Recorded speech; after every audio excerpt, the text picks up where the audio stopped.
느끼셨을 것입니다.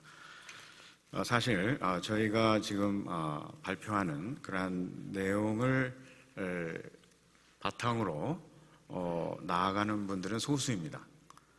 현재 교회가 퓨처 이스라엘이라고 그러죠. 앞으로 미래 민족적 이스라엘이 다 돌아올 것이다. 이 매스 컨버전이라는 이 이론이 다수 의견입니다. 그렇기 때문에 이제 이러한 그 언약적 종말론을 가진 분들은 굉장히 너무나 많은 그 퓨처 이스라엘의 견해 속에 에워싸여 있기 때문에 어떤 고독을 느낄 수가 있습니다. 그리고 내가 지금 가지고 있는 것이 과연 옳은 건가 하는 이렇게 의심을 할 수가 있는 상황에서 이렇게 같은 어떤 주제를 가지고 이렇게 비슷한 견해를 가질 수 있다는 것 자체가 하나의 기쁨인 것 같아요. 나 혼자가 아니구나 하는 그러한 거. 그리고 이제 교회에서 또 이러한 보이스가 있을 때 또 이러한 견해를 통해서 위로를 받는 분이 반드시 있을 거다 하는 저희가 추측을 하고 이러한 심포지움을 열게 되었습니다. 저에 대해 잠깐 소개를 드리면 저는 여기 타펜지 브리지 근처에 있는 나약이라는 도시가 있고 거기에 나약 컬리지가 있습니다. 거기서 지난 18년간 풀타임으로 신구약, 조직신학, 헬라말 등등을 가르쳐 오고 있습니다. 저는 이제 맨하탄 캠퍼스 베러리 파크의 2 워싱턴 스트리트에 22층짜리 그 블랙 건물이 있습니다. 거기를 이제 레지던스로 제 오피스가 있고 학생들을 가르쳐 오고 있습니다. 한 10년이 더 된 것 같은데 어떤 백인 학생이 있었습니다.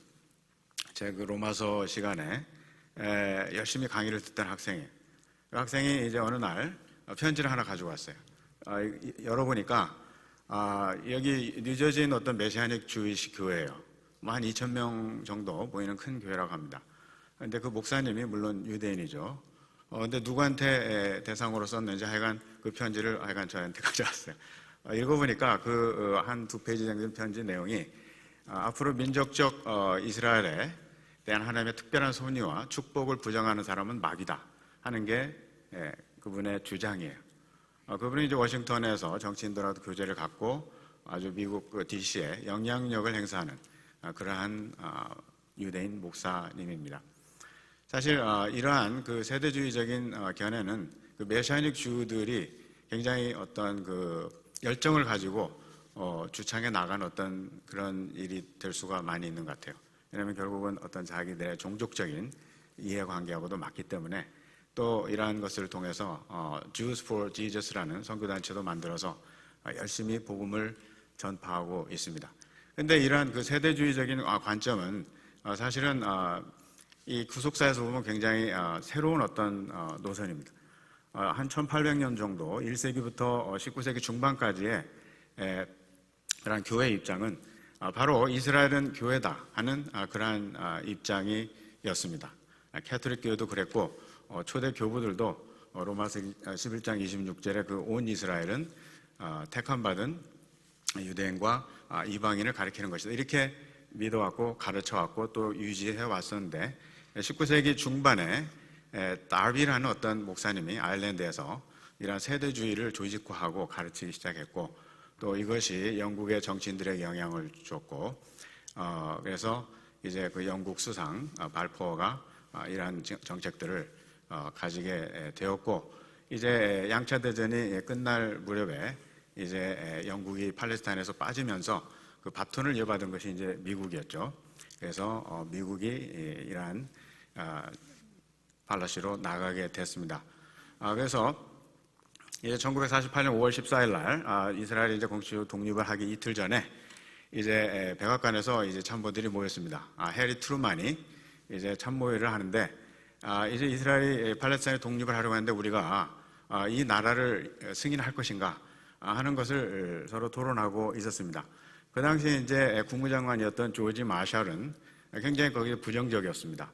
근데 거기에 이제 그 비서실장이 클리포드라고 하는 비서실장이 거기서 이제 마샬과 또 트루만 대통령 앞에서 신명기를 펼쳐보였습니다. 그리고 이제 모세가 이제 죽기 전에 백성들에게 당부하는 그 구절을 읽었어요. 자, 이 땅이 이 팔레스타인이 이제 가나안이 하나님께서 너에게 약속하신 땅이다. 들어가라. 그리고 그 땅을 차지해라. 하는 그 구절이에요. 바로 그 구절을 이제 클리포드가 읽었습니다. 그리고 이제 마샬 국무장관은 결국은 그 뜻에 승복을 하고 자기가 반대 의견을 신문 기자들 앞에서 말하지 않겠다고 약속을 했습니다. 그 뒤로 이제 이틀 뒤에 미국은 팔레스타인에 독립한 이스라엘을 공식적으로 승인한다고 발표를 했던 것입니다. 그런데 이러한 그 미국 정부의 입장이 양차 세계대전 때에는 굉장히 민주당이 그 이스라엘의 친이스라엘 정책을 해오다가 이제 60년대 존슨 대통령 때 와서부터 바뀝니다.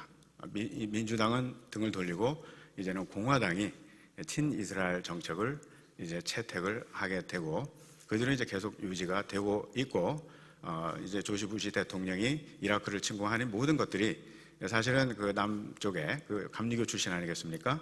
세대주의적인 어떤 영향 속에서 이스라엘에게 대적하고 있는 그러한 정치 세력을 이렇게 오프레스 해야 된다 하는 이제 정책 기조 속에서 다 이러한 것들이 나오고 있는 것을 알 수가 있고 또 매년 한 6, 7년 전부터 이제 워싱턴 DC에서 이 세대주의적인 목사님들이 만찬을 갖습니다. 워싱턴의 많은 정치인들이 상원 의원, 하원 의원들이 다 참석합니다. 다는 아니고 하여간 아까 다는 좀 얼마라고 그랬죠? 얼마가 참석을 해서 그들이 뭘 하냐면 펀드레이징을 하고 또 이 어떤 기조를 재확인하고 이제 같이 담합하는 그리고 거기에 누가 와 있냐면 이스라엘 대사가 와 있는 것이죠. 거기서 이제 이스라엘 대사에게 기금을 전달하고 이러한 기금이 다시 이스라엘 정부에게 전달이 돼서 어디에 쓰이겠습니까? 여러분의 상상에 맡기겠습니다. 지금 이러한 것들은 사실은 이러한 세대주의적인 입장은 에스겔 28장 25절에 이제 하나님의 말씀이 하나님께서 열방에 흩어있는 이스라엘을 모으고 그들이나 열국의 목전에서 내 거룩함을 나타낼 때 그들이 곧 내 종 야곱에게 준 땅에 거할 것이라고 하는 이 예언이 이제 1948년 5월 14일 날 이제 성취가 되었다고 하는 그러한 입장인 것입니다. 그리고 이제 이와 함께 이제 이 세대주의자들은 박덕준 목사님이 다루었듯이 이사야 같은 이런 선지서의 퓨처 이스라엘에 대한 모든 예언들을 문자적으로 전부 해석을 하는 것입니다. 그렇기 때문에 이러한 세대주의적인 관점에서 월스트리트나 워싱턴을 장악하고 있는 유대인들이 어떠한 생각을 가지고 있나 한번 상상해 보십시오. 굉장히 끔찍한 결과를 가져오는 것입니다. 마치 모세 당시에 여호수아가 정말 가나안을 그래서 다 가나안 사람들을 물리쳐 얻듯이 이제 청교도들이 미국에 들어올 때 무슨 청교도가 그런 건 아니지만 어쨌든 공격적인 그러한 이민자들이 미국의 인디언들을 죽이면서 바로 우리가 택한 이스라엘이다 하면서 이 인디언들을 가나안 족속으로 생각을 하면서 다 도륙을 했다는 거 아니겠습니까? 그렇기 때문에 이 사상이 얼마나 비참한 잔혹한 결과를 가져올 수 있는가를 알 수가 있습니다. 그리고 이제 이러한 것들이 정치 외교 담당자들에게 채택이 된다면 아주 무지막지한 그러한 정치적, 외교적, 경제적 정책으로 이반이 되고 있다 하는 그런 가능성을 우리가 여기서 볼 수가 있는 것입니다. 그런데 이제 이와 함께 신약에서 이 퓨처 이스라엘을 지지하는 그러한 아주 대표적인 패시지라고 여겨지는 그러한 부분이 바로 로마서 11장 25절부터 26절이 되겠습니다. 바로 오늘 제가 발표를 맡은 그 분야입니다. 사실은 오늘 심포지움의 꽃이라고 할 수가 있습니다. 그것은 이제 제가 발표를 하기 때문에 그런 것이 아니고 또 사도 바울이 말씀하기 때문에 그런 것이 아니고 사실 이 로마서 9장부터 11장까지가 바로 이 교회, 종말적 교회에서 유대인 그리스도인과 이방인 그리스도의 관계를 다룬 아주 크럭스라고 할 수가 있습니다. 그라운드 지로입니다. 바로 이 부분이 진원지예요. 그 중에서도 11장 25절에서 26절이 바로 그 곳입니다. 거기가 그라운드 지로고 이 구절이 바로 세대주의적 어떤 미래 퓨처 이스라엘을 지지하고 있다 하는 그러한 주장들을 하고 있는 것이죠. 그래서 이제 저에게 주어진 짧은 시간 안에 이제 25절, 26절을 좀 집중적으로 살펴보려고 합니다.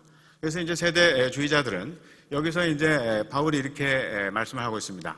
형제들아, 너희가 스스로 지혜 있담을 명기 위하여 이 비밀을 너희가 모르기를 내가 원치 아니하노니 이 비밀은 이방인의 충만한 수가 들어오기까지 이스라엘의 덜어는 완악하게 된 것이라.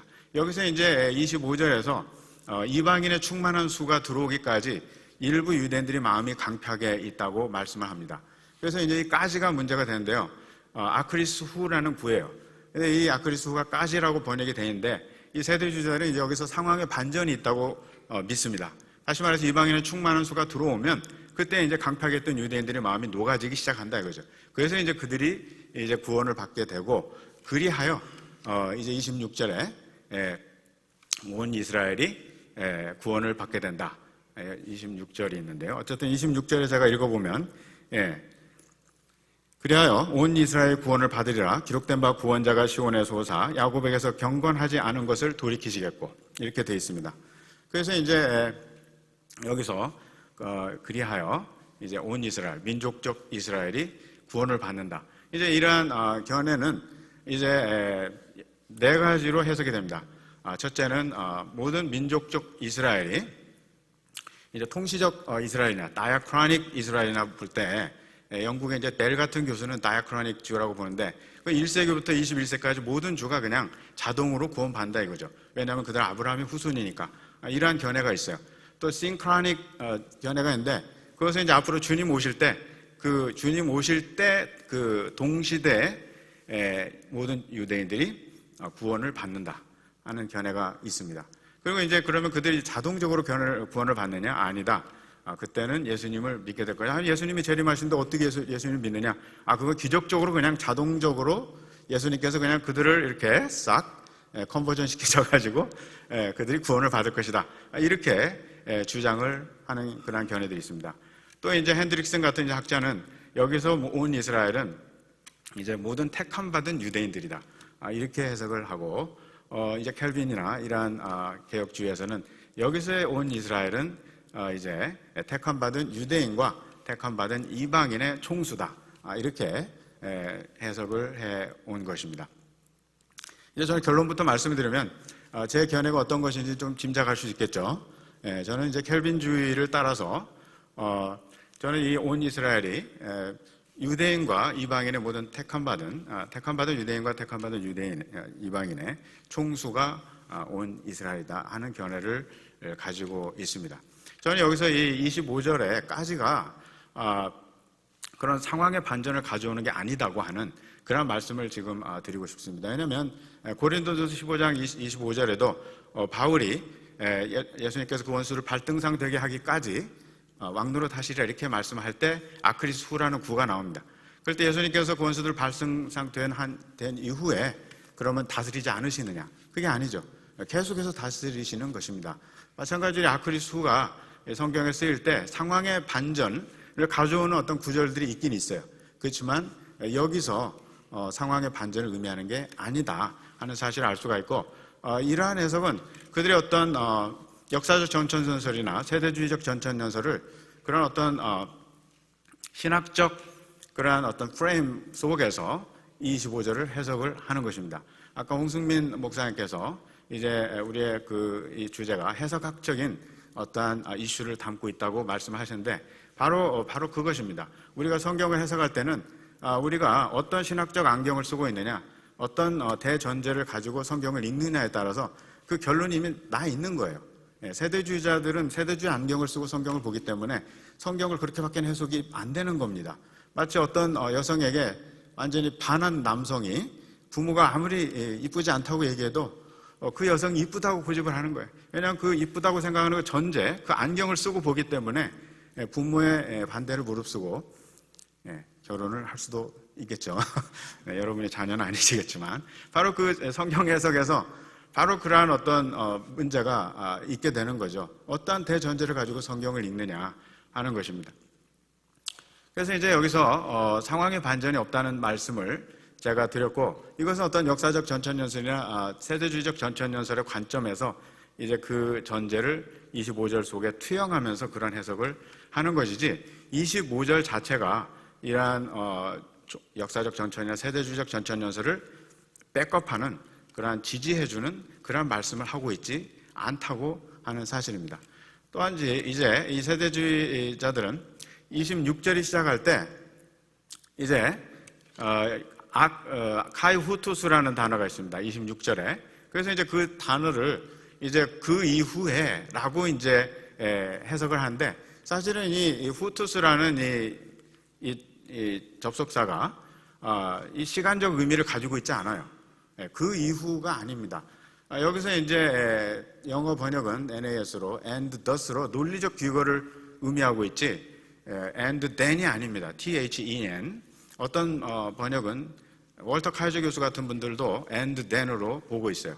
그 이후에 어떤 시간적 순서의 결과로 이제 해석을 하는데, 사실은 이 후토스라는 단어가 헬라 성경에 혹은 1세기의 어떤 헬라 문헌에 시간적 의미인 then으로 그 이후에라는 단어 의미로 쓰인 문헌이 발견되지 않고 있습니다.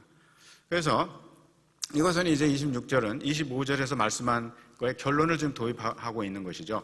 그래서 이제 유대인들이 얼마가 마음이 강팍해져 있고, 그 다음에 이제 그 이유는 이방인들에게 복음이 전파되게 하기 위해서고, 그들이 이제 예수님 믿고 구원을 받습니다. 바로 저와 여러분들의.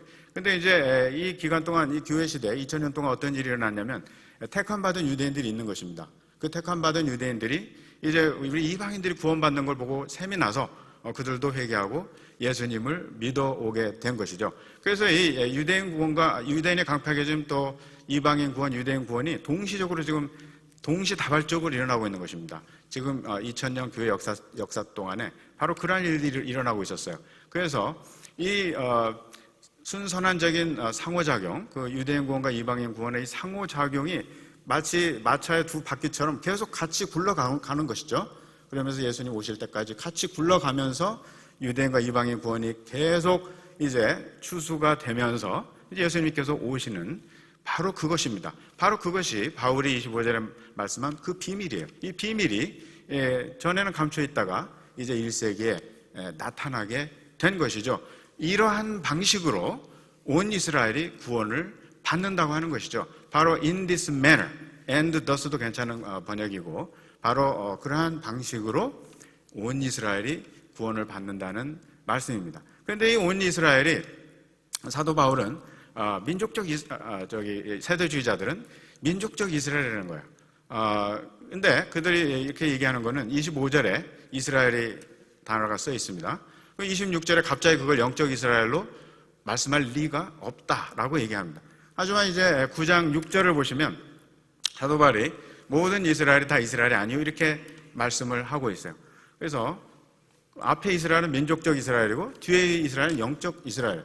9장 6절 그 짧은 센텐스 안에 이스라엘이 두 번 나오고, 전자는 민족적인 이스라엘, 후자는 영적인 이스라엘. 그렇기 때문에 25절, 26절에서 25절에서는 민족적 이스라엘, 26절에서는 영적 이스라엘의 의미로 바울이 말씀하지 못할 이유가 없다고 하는 사실입니다. 그래서 이제 이 이스라엘의 뜻을 우리가 잘 알려면 우리가 언약적 개념을 봐야 됩니다. 하나님께서 아브라함과 언약을 맺으십니다. 그래서 이제 내가 너의 자손 하늘 별보다 많고 바다의 모래보다도 많겠다고 할 때 아브라함이 이것을 믿었습니다. 근데 여기서 이제 그 한 씨를 약속하시는데 이것은 문자적으로 이삭을 가리킵니다. 그렇지만 이삭은 여기서 이제 자라라는 히브리어 명사 씨, 이 씨는 집합 명사입니다. 사실 폭스바겐이 지금 위기에 처했는데 여기서 폭스바겐이 위기에 처해 있다는 것은 집합 명사입니다. 이사진도 위기에 처해 있고 중역진도 위기에 처해 있고 그 생산지 근로자들이 지금 짭을 잃을까봐 지금 잠을 못 이루고 있어요. 이 집합 명사입니다. 그렇기 때문에 이 자라가, 이 씨가 결국 이삭을 통해서 앞으로 오시게 될 메시아를 바라보고 있고, 그 메시아를 믿음으로써 아브라함의 자녀가 될 모든 백성을 다 그 속에 포함하고 있는 것입니다. 바로 이것을 아브라함은 믿은 것이죠. 그래서 아브라함은 메시아를 믿은 겁니다. 그렇지 않았다면 히브리서 11장에 아브라함의 믿음을 우리가 따라갈 믿음으로 본보기로 제시할 이유가 없습니다.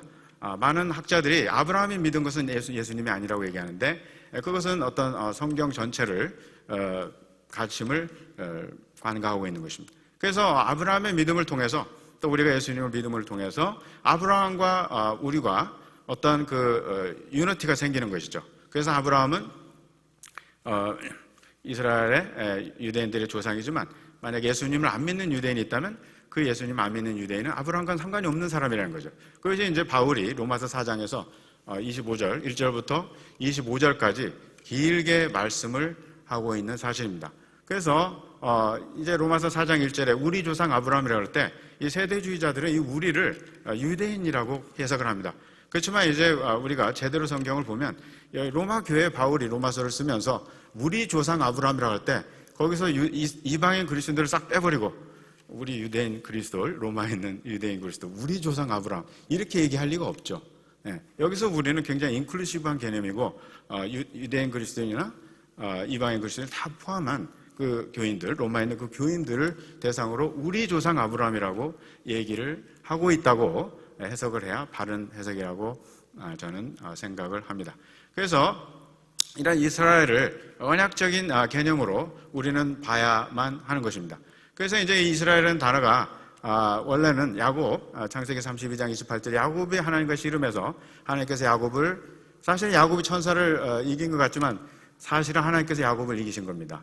그래서 야곱이 하나님께 복종을 하게 된 거예요. 그래서 사실 야곱의 진정한 영적 의미는 하나님께 서밋한다는 의미입니다. 그러니까 하나님께 서밋, 하나님께 서렌더, 하나님께 복종하는 그 사람이 하나님의 백성이 되는 것이죠. 그러한 영적인 개념이 이제는 문자적인 개념으로 이스라엘 12지파의 자손을 가리키는 단어가 되었고, 이제 왕국이 분열한 이후에 북쪽 10지파를 가리키는 단어가 됐다가 나중에 이제 남쪽 왕국이 바벨론 유수를 가서 갔다 와서 역대상하 저자는 이 이스라엘 단어를 또 12지파를 가리키는 단어로 씁니다. 그렇지만 이제 예수님께서 오셨을 때 요한복음 1장 47절에 나다냐를 보시고 너는 참 이스라엘이다, 네 속에 거짓이 없다고 말씀하시면서 이 이스라엘 단어를 영적으로 쓰기 시작하는 것을 볼 수가 있고, 8장 44절에 그 예수님을 믿던 유대인들이 예수님께서 내가 하나님께로부터 온 하나님의 아들이라고 말씀을 한 그것을 받아들이지 못했어요. 그래서 예수님 앞에 척을 지고 예수님과 나중에는 아귀를 하고, 나중에 예수님께서 내가 아브라함 있기 전에 내가 있느니라고 말씀하실 때 그들은 돌을 들어 치려 예수님을 죽이려고 했습니다. 그때 예수님께서 그들을 보고 말씀하시기를 너희들은 아브라함의 육적으로 아브라함 자식일지 모르지만 사실은 너희는 아니다고 말씀하셨어요. 너희 아비는 마귀다 라고 말씀하심으로써 누가 아브라함의 자손이냐는 것을, 예수 그리스도를 믿는 자는 아브라함의 자손이고 예수님을 배척하고 거부하는 자는 아브라함의 자손이 아니라는 사실을 예수님께서 말씀하시고, 사도 바울이 정말 예수님께 직접 배우지는 않았지만 예수님 그리스도를 핍박하는 했지만 정말 성령의 감동으로 로마서 2장 28절에 뭐라고 말씀하십니까? 정말 표면적 유대인이 아니고 표면적으로 육신의 할례를 받은 자가 할례를 받은 게 아니고 이면적 유대인, 곧 성령을 통해서 마음의 할례를 받은 자, 곧 예수 그리스도를 주로 믿는 자가 유대인이라는 이 혁명적인 그러한 가르침을 주고 있는 것입니다. 그래서 갈라디아서 6장 16절에도 이스라엘 러브가 하나님의 이스라엘을 할 때 이 이스라엘은 갈라디아 교회에 있는 교인들, 이방인과 유대인을 포함한 그러한 갈라디아 교인들을 향해서 이스라엘 러브 가시라고 분명히 이스라엘이라는 단어를 교인들을, 성도들을 향해서 쓰고 있는 사실을 우리가 알 수가 있습니다. 그래서 이 이스라엘, 이 유대인, 누가 유대인이라 하는 것은 이제 어떤 육적인 개념이 아니고 영적인 개념이다 하는 사실을 이제 말씀을 하고 있어요. 복음서는 이제 성전이 70년에 회파되기 전에 복음서가 다 쓰였죠. 그렇지만 이 요한복음은 85년경에 써 있습니다. 그래서 이제 복음서가 쓴 후 한 세기 정도 이상 지났을 때 요한이 도미시안 황제의 핍박 속에 있을 때 이 요한복음을 썼습니다. 그렇기 때문에 이 요한복음에는 바로 이 이스라엘의 개념이 좀 더 분명하게 가르쳐지고 있다고 볼 수가 있는 것입니다. 그러면 현재 유대인들은 무엇입니까? 현재 이스라엘은 어떻게 되는 것입니까? 사실 1세기에 정말 사마리아인들 어떻습니까? 722년에 주전 722년에 아시리아가 쳐들어와 가지고 그 북쪽 10지파의 자손들이 다 피가 다 섞여 버렸어요. 그래서 이제 사마리아인이 됐기 때문에 1세기의 유대인들은 남쪽 유다 지파는 갈릴리로 갈 때 사마리아 지역을 통과하지 않았습니다. 왜냐하면 더러운 사람들이 있는 데이기 때문에 부정타기 때문에 그쪽은 지나가지 않았습니다. 그것은 뭘 말합니까? 그 사마리아인들을 주로 인정을 안 했다는 거거든요. 지금 현재 유대인들은 21세기 유대인 2000년 동안 피가 섞였어요. 그런 관점에서 볼 때는 어떤 결론이 이르게 됩니까? 여러분들의 상상에 맡기겠습니다.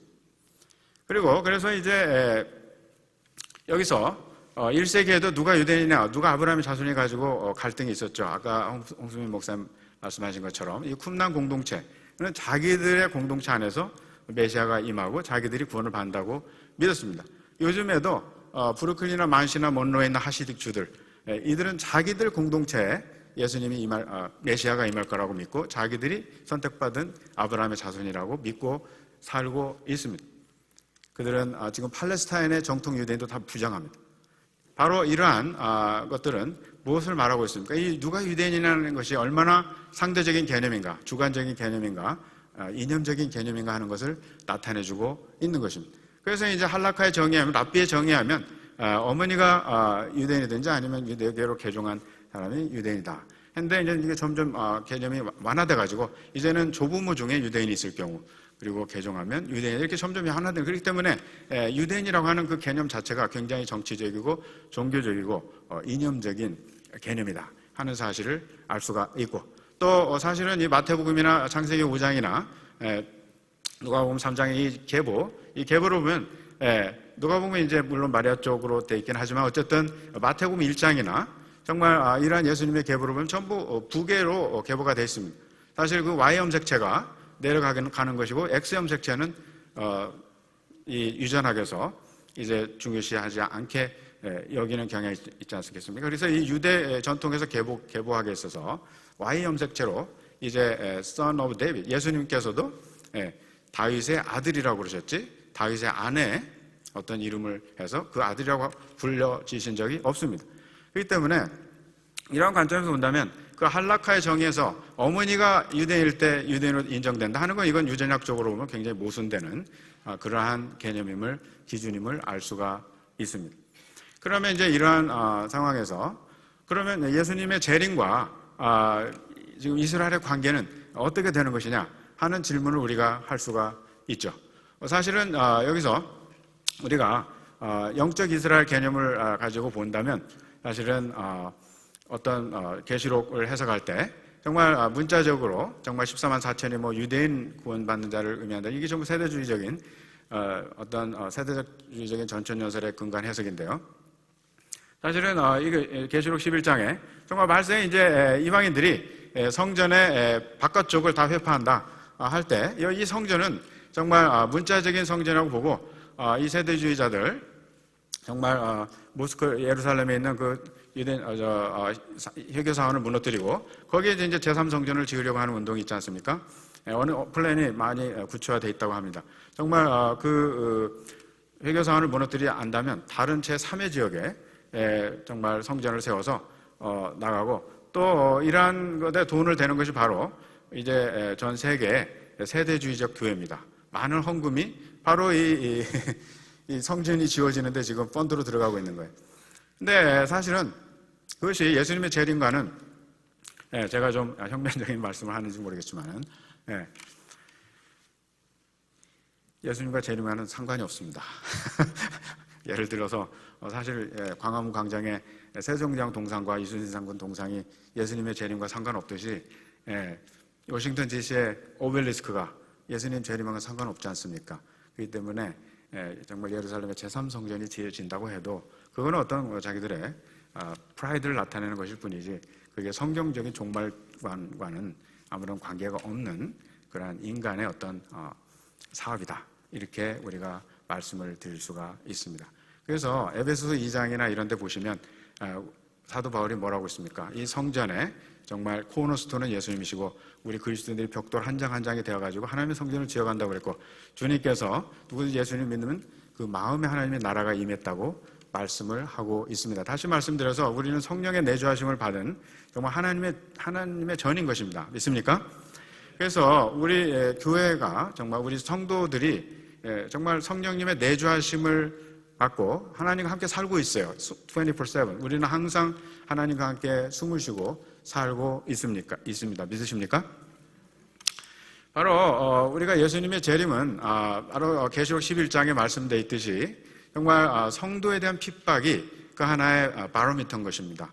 그래서 지금 월드 오더라고 하나의 세계 정치 질서 G8이나 G20가 만나서 많은 얘기를 하겠지만 그런 히든 어젠다가 있지 않겠습니까?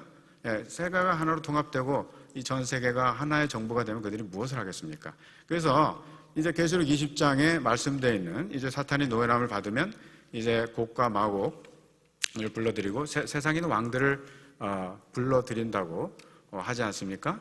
그래서 이제 환경운동이라든지 점점 이런 운동들을 벌이고 이제는 급기야는 이제 동성애자들이 지금 교회에 칼을 들이대고 있는 그러한 상황이 아니겠습니까? 그래서 예수님의 재림의 어떠한 그 정확한 시와 때는 알 수가 없지만 우리가 이제 주님의 재림에 가까우면서 우리가 알 수 있는 그 바로미터는 이 세상이 교회에 대한 핍박을 지금 이제 어떻게 가속화시키는가 하는 걸 잘 보고 있으면 거기에 답이 있다 하는 사실이죠. 사랑하는 성도 여러분, 그래서 이제 말씀을 마치겠습니다. 그러면 이제 우리가 어떠한 결론에 이르는 것입니까? 이제 다시 로마서로 이제 돌아오 보면 로마서 11장 이제 8절부터 10절까지 사도 바울이 뭐라고 말씀을 하고 있습니까? 로마서 11장 8절부터 10절까지 개역 개정으로 제가 읽어보면 기록된 바 하나님이 오늘까지 그들에게 혼미한 심령과 보지 못할 눈과 듣지 못할 귀를 주셨다 함과 같으니라. 또 다윗이 이르되 그들의 밥상이 올무와 덫과 거치는 것과 보응이 되게 하옵시고 그들의 눈은 흐려 보지 못하고 그들의 등은 항상 굳게 하옵소서. 이것은 굉장한 저주입니다. 그래서 이 퓨처 이스라엘을 믿는 학자들은 이러한 성경 구절을 해석을 못합니다. 그래서 이제 주석을 쭉 읽어보면 많은 주석들이 이러한 구절들이 와서 그저 그냥 바이패스 해버립니다. 아예 주석을 하질 않습니다. 왜냐하면 이게 퓨처 이스라엘하고 안 맞거든요. 그래서 이 남침리 서던 배프티스트 세미너리 그 켄터키 루이빌에 있는 그 토마스 슈라이너라는 개혁주의 학자가 있습니다. 굉장히 제가 존경하는 분인데 그분은 참 제가 거의 다 의견을 일치하는 분이에요. 참 귀한 분인데 하여간 이 부분에 쓰는 의견이 다른 거예요. 그분은 퓨처 이스라엘을 믿는 거예요. 그래서 그분이 여기를 어떻게 코멘트를 하냐면 이거는 이 두 절은 8절부터 10절은 1세기에만 해당한다. 1세기에 있던 주에게만 해당한다. 이렇게 코멘트를 합니다. 그렇지만 이것은 문법적으로 맞는 해석이 아닙니다. 왜냐하면 여기서 이 동사들이 다 과거형 동사로 되어 있습니다. 그리고 이러한 성경 말씀을 정말 이 부분은 1세기에만 해당된다. 이런 식으로 해석을 해버리면 정말 로마서 9장부터 11장까지 모든 말씀을 그럼 그렇게 다 해석을 해야 된다는 말씀이 되는 것이고 그건 굉장히 독선적인 자의적인 해석이라고 볼 수밖에 없습니다. 박덕준 목사님 이사야 6장 9절에서 10절까지 이 예언은 굉장히 중요한 예언입니다. 그래서 마태복음 13장에도 인용이 되어 있고 누가복음에도 인용이 되어 있고 마가복음에도 인용이 되어 있고 요한복음 12장에도 인용이 되어 있고 로마서에도 인용이 되어 있을 정도로 너무나 정말 초대교회 사도들이 정말 이 말씀을 통해서 대다수의 유대인들이 복음의 등을 돌리고 있는 현상을 설명을 하고 있는 것입니다. 그래서 여기서 이 유대인들은 정말 하나님 앞에 큰 밥상을 받았습니다. 정말 어떤 분이 여러분을 이제 대접할 때 짜장면 정도 대접하면 맛있게 드실 분도 계시지만 내가 짜장면 한 그릇밖에 안 되나 이렇게 생각하는 분도 계실지 모르겠습니다. 이제 굉장히 제왕적인 대접을 받으실 수 있습니다. 정말 한 2-3시간 정도 그냥 정말 드실 수 있도록 그렇게 대접을 하실 수 있습니다. 근데 하나님께서 이 주에게 밥상은 너무나 큰 밥상을 그들에게 주셨어요. 그래서 모세를 통해서 모세오경을 주셨죠. 정말 구약 성경이 그들을 통해서 기록되게 하는 정말 너무나 큰 슈퍼 정말 대박 그러한 축복을 주셨어요. 그리고 메시아가 그들의 민족을 통해 나오게 하시는 정말 상상 못할 축복을 주신 겁니다. 그렇기 때문에 그들이 받은 축복이 오히려 독이 된 거예요. 그래서 그들은 교만해지고 그들이 기다린 메시아가 그들 앞에 서 계셨을 때 그들은 메시아를 등을 돌리고 메시아를 핍박하고 돌아가시게 했던 것입니다. 바로 이것이 사도 바울이 지금 말씀하는 것이에요. 너희 밥상이 거치는 것과 올무와 함정이 됐다고. 이러한 이 저주가 1세에게만 미치는 것이 아니고 11장 25절에서 보셨듯이 유대인 중에 일부가 마음이 강팍했다는 말씀과 병렬이 되고 있는 것입니다. 바로 그러한 마음을 강팍하게 됨으로 통해서 이제 복음이 이방인에게 향하게 된 것이고 이방인들이 예수님을 믿고 구원을 얻는 이것이 바로 하나님의 섭리로 되어 있기 때문에 1세기에만 이 구절에 해당이 되는 게 아니고 지난 20세기, 지난 2000년 동안 이 말씀이 계속해서 실행이 되어 왔고 또 예수님 오실 때까지 계속해서 이펙티브하게 발효가 돼 갈 것이라고 하는 사실을 우리는 여기서 알 수가 있는 것입니다. 그렇지만 사도 바울은 실망하지 않았어요. 왜냐하면 택함받은 유대인들은 구원을 받을 것이기 때문에 거기서 위로를 받은 것입니다. 그래서 11장에 엘리야 시대에 바알에게 무릎을 꿇지 않는 7천인을 말씀하지 않으십니까? 그렇기 때문에 이것은 사도 바울이 위로를 받는 그러한 이유이기도 합니다. 바로 11장 30절, 31절에서 이제 지금이라는 단어가 3번이 나옵니다. 눈이라는 부사가 3번이 나옵니다. 그래서 11장 31절을 제가 읽어보면 바울이 이렇게 말씀하고 있습니다. 이와 같이 이 사람들이 순종하지 아니하니 이는 너에게 베푸시는 긍휼로 이제 그들도 긍휼을 얻게 하려 하심이니라. 이렇게 말씀을 하고 있는데 이 이제는 바로 초대교회를 가리키고 있는 말씀입니다.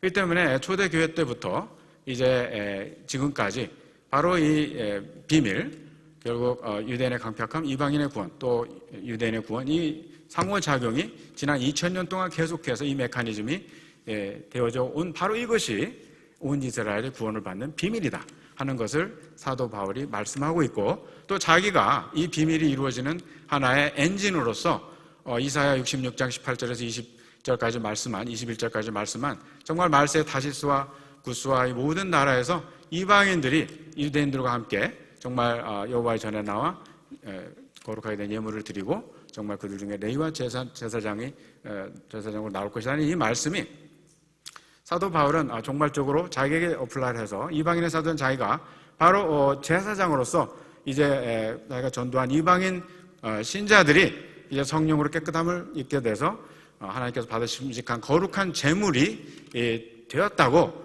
믿고 그 3차 전쟁을 마치면서 예루살렘 방문했을 때 누구를 데려갑니까?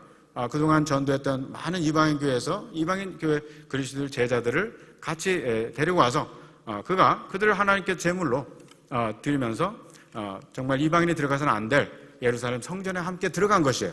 그래서 유대인들의 노여움을 사게 되고 나중에 체포가 되고 이제 로마에까지 끌려가게 되는 바로 이러한 모든 것을 봤을 때 사도 바울이 이방인 선교에 대한 어떠한 생각을 가지고 있는가를 알 수가 있고 또 그가 이방인 선교에 그렇게 열정을 가지고 있었던 것은 그가 유대인으로서 정말 이방인이 구원받는 것을 보고 자기 동족 유대인들이 셈이 나서 예수님을 믿도록 하기 위해서 사실은 바울은 어떻게 보면 유대인의 구원을 위해서 이방인 전도를 그렇게 열심히 했는지도 모릅니다.